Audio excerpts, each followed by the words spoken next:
नमस्कार दोस्तों, मैं अपने YouTube चैनल कहानी नई पुरानी पे आपका हार्दिक स्वागत करता हूं। और आज जो कहानी सुनाने जा रहा हूं उसका नाम है ज्योतिष का एक दिन।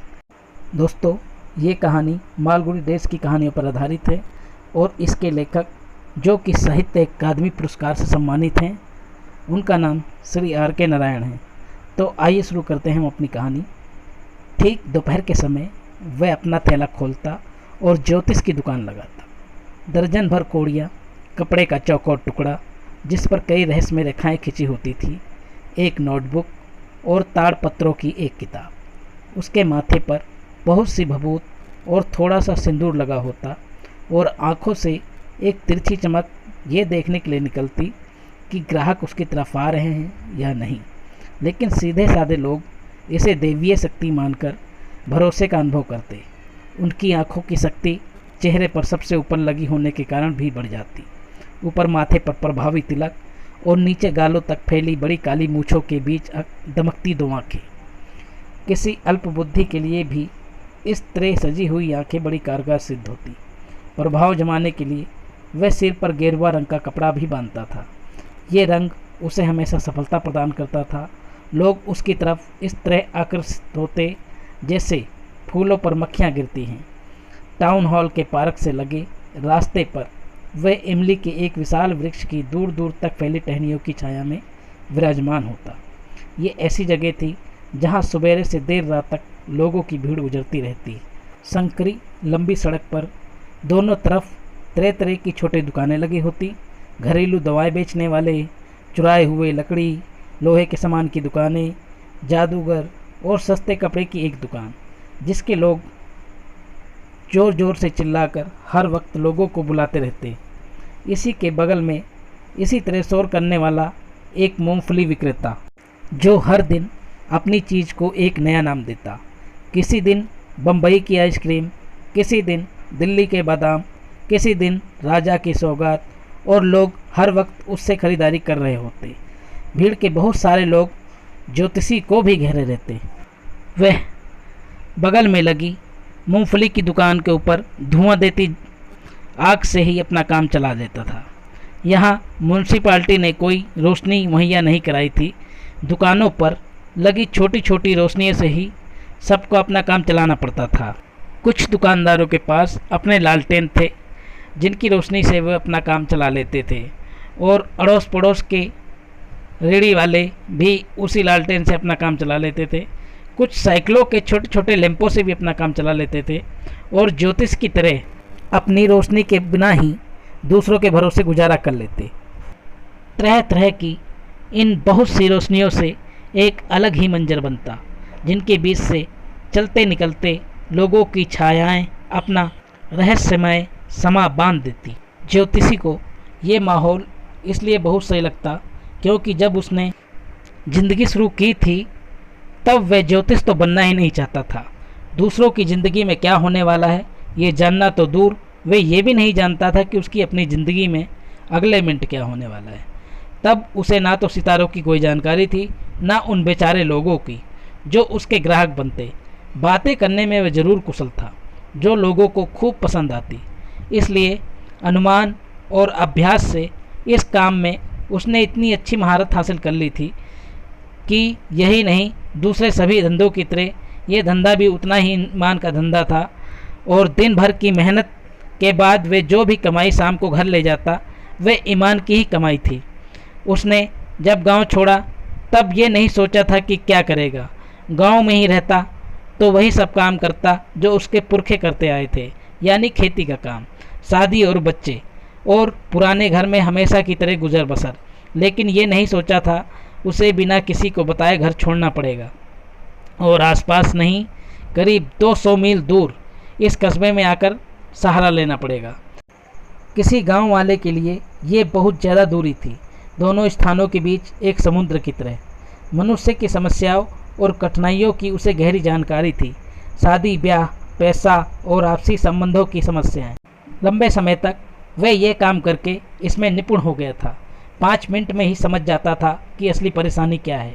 एक सवाल का वह 8 आना चार्ज करता था, और जब तक मुंह नहीं खोलता था जब तक दूसरा कम से कम 10 मिनट तक अपनी बात ना कह लेता।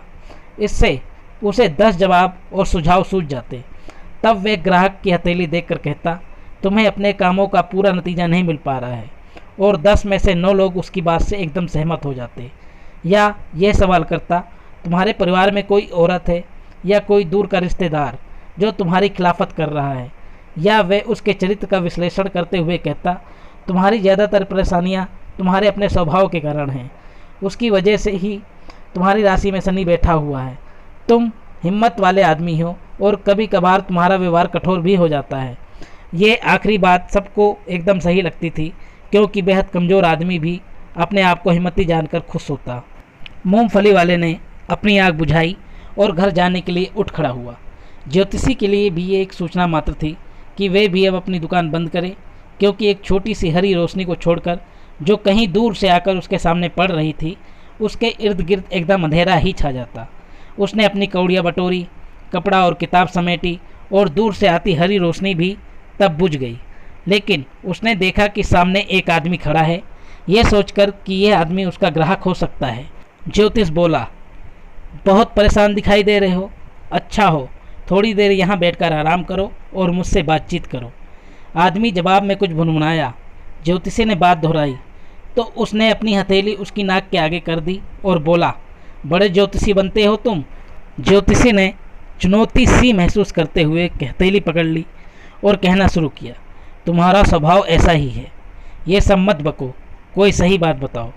ज्योतिषी को कुछ ताव सा आया और बोला, एक सवाल के मैं सिर्फ 8 आने लेता हूँ, और इतने ही में मैं तुम्हें कई बातें बता दूंगा। ग्राहक ने झटके से अपना हाथ खींच लिया और जेब से अठन्नी निकाली और उसे ज्योतिषी के सामने फेंक कर कहने लगा, मुझे ज़रूरी सवाल पूछना है। अगर मुझे लगा कि तुम धोखेबाजी कर रहे हो तो ब्याज समेत अपनी अठन्नी वापस ले लूँगा। ठीक है, लेकिन अगर मेरे जवाब तुम्हें ठीक लगे तो तुम्हें मुझे 5 रुपये देना होगा। नहीं दूंगा, तब भी तुम मुझे अठन्नी ही दोगे। चलो दूंगा, लेकिन गलत होने पर तुम्हें मुझे 10 गुना देना पड़ेगा। कुछ देर तक भाव ताव के बाद बात मान ली गई। ज्योतिषी ने ऊपर वाले से प्रार्थना की और ग्राहक ने बीड़ी जलाई। दिया सलाई की रोशनी में ज्योतिषी को उसका चेहरा दिख गया। एक क्षण के लिए वह चुप हो गया। गाड़ियां सड़क पर हॉर्न बजाती चली जा रही थी। इक्के तांगे खट खट करते आगे बढ़ रहे थे। पार्क में फैल रहे अंधियारे में लोगों का शोर मच रहा था। ग्राहक आराम से ज़मीन पर जमकर बैठ गया और बीड़ी से धुआं निकालने लगा। ज्योतिषी ने अठन्नी निकाली और इसे वापस फेंक कर कहने लगा, रहने दो, मैं तुम जैसे लोगों से दूर रहता हूँ। अब मुझे देर भी हो रही है। वह अपना सामान बांधने लगा। ग्राहक ने उसका हाथ कसकर पकड़ लिया और बोला, अब मैं तुम्हें नहीं छोड़ूंगा। मैं तो रास्ते से गुजर ही रहा था, तुमने ही मुझे पकड़ा। ज्योतिषी उसकी पकड़ से कांपने लगा, जैसे बेहोश ही हो जाएगा। आज छोड़ दो मुझे, कल मैं तुमसे बात करूंगा। ग्राहक ने हथेली उसकी नाक के आगे की और बोला, चुनौती तो चुनौती है, अभी बताओ। ज्योतिषी ने मन ही मन ऊपर वाले को पुकारा और कहने लगा, ठीक है, सब बताऊंगा, लेकिन अगर मैंने सब बातें सही सही बताई तो तुम मुझे पूरे 5 रुपये दोगे। हाँ तो ठीक है, नहीं तो मैं जा रहा हूँ, तुम्हें जो करना हो कर लो। चलो दूंगा, अब बको। ज्योतिषी ने कहा, तुम्हें मरा समझकर छोड़ दिया गया था, बोलो ठीक है। अरे हाँ ठीक है। और बताओ, तुम्हारे भीतर चाकू घुसेड़ दिया गया था। अरे वाह, ये भी सही है। ग्राहक बहुत प्रभावित हुआ और कमीज उतार कर चाकू का घाव दिखाने लगा। इसके बाद तुम्हें खेत के बगल में बने एक कुएं में फेंक दिया गया था। मारने वाले ने सोचा कि तुम मर चुके हो। अगर एक राहगीर कुएं में झांक कर नहीं देखता तो मैं सचमुच मर जाता।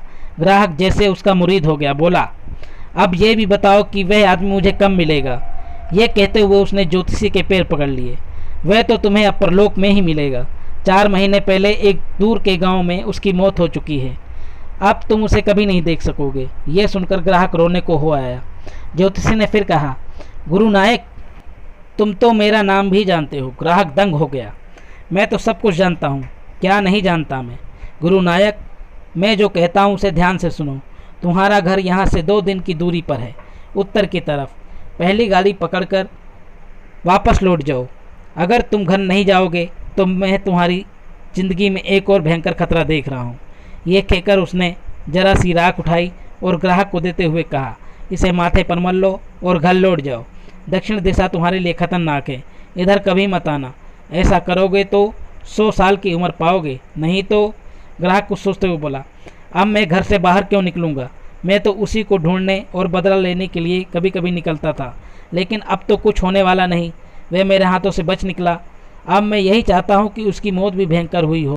हाँ, तुम्हारा सोचना ठीक है, ज्योतिषी ने धीरे से कहा। वह लारी से कुचल कर मरा। ये सुनकर ग्राहक को संतोष हुआ। ज्योतिषी ने अब अपना बस्ता संभाला। सब लोग जा चुके थे, सब रोशनियाँ बुझ चुकी थी और चारों ओर अंधेरा छा गया था। सब शांत हो गया था। ग्राहक भी ज्योतिषी को, जो भी उसके पास थे, थाम कर वापस जा चुका था।